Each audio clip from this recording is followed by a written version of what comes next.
Let's see. So the leader or party uses propaganda. Who does that nowadays? Joe Biden. Yes. State control of the media. Joe Biden. hmm Rallies to build support. Well, that's Trump. That's Trump. That's Trump. He has a lot of rallies that a lot of people like him for. Exactly. So, all right, you ready to move on to this next segment because I've been waiting for this. I tried reading through your notes on this, and this is going to be a great segment. Yes, sir. So this is a heavyweight bout. We're pinning two of the most controversial styles of governing. Let's take a deep dive into what they are, how they work, and figure out which modern world leaders are the closest representation on this week's edition of This versus That: Communism versus Fascism. Let's get into it. Let's start with fascism. You want to go ahead and get this first part? All right. So, what is fascism?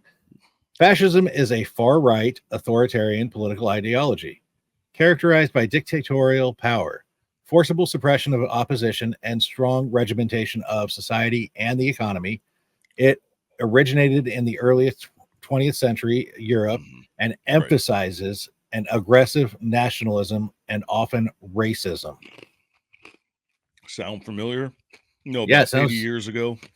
sounds a whole lot like Joe Biden.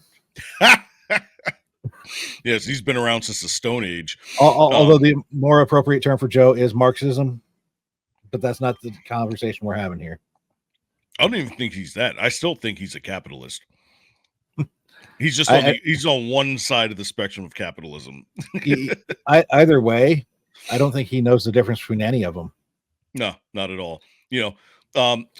So fascism rejects democracy, liberalism, Marxism, advocating for centralized autocratic government and led by a dictatorial leader with strict social and economic regimentation and the use of violence to suppress dissent.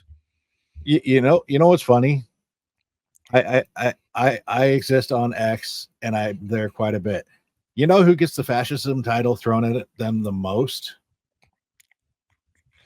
Someone who is not a fascist, Donald Trump. Mm-hmm. Your definitions speak very clearly here, by the way. So the one part I would say is represented in Donald Trump rejects democracy. Yes, reject democracy. We do not have democracy here in the United States, guys.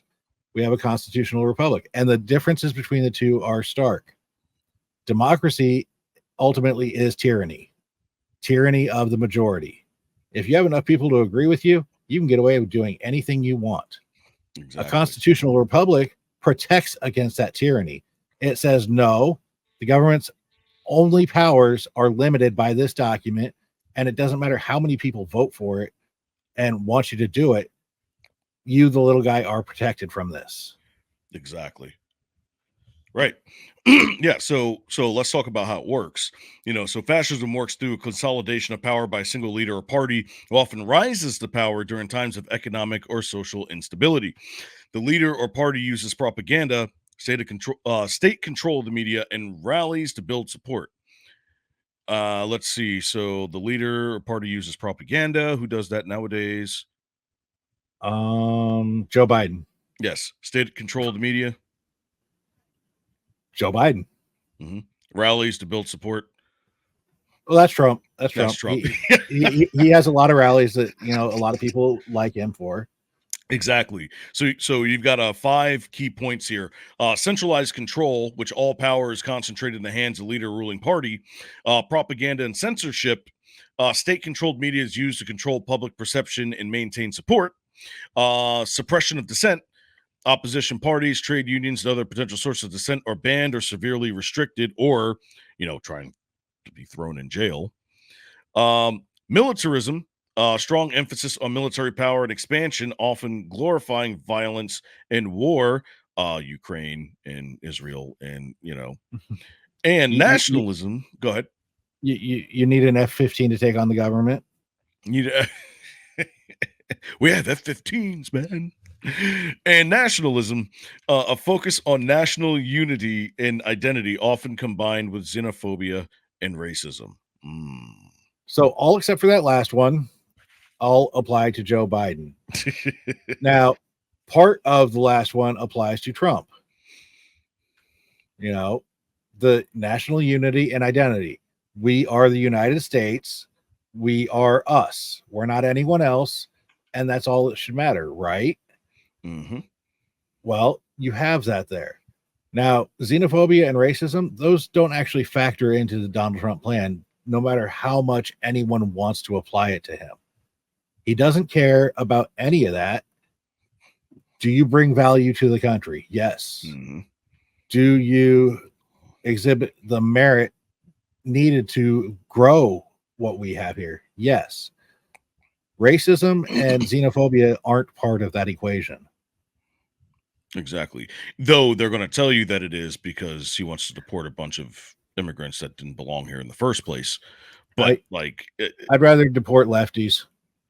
yeah, exactly. I'll take a bunch of hardworking Venezuelans and I'll trade them easily, Can, easily trade can them. I You can go I ahead. put Whoopi and Joy on top of that list? Oh, they're the first to go. Yeah, but you did say something, which is the focus on national unity and identity, and caring about what you can do for your country. Somebody famous quote by a Democratic president: "It's not for what your country can do for you, but what you can do for your country." Yeah, the CIA took care of that problem. Yeah, exactly. Yeah, Chevron deference, CIA. Screw you. Anyways, uh,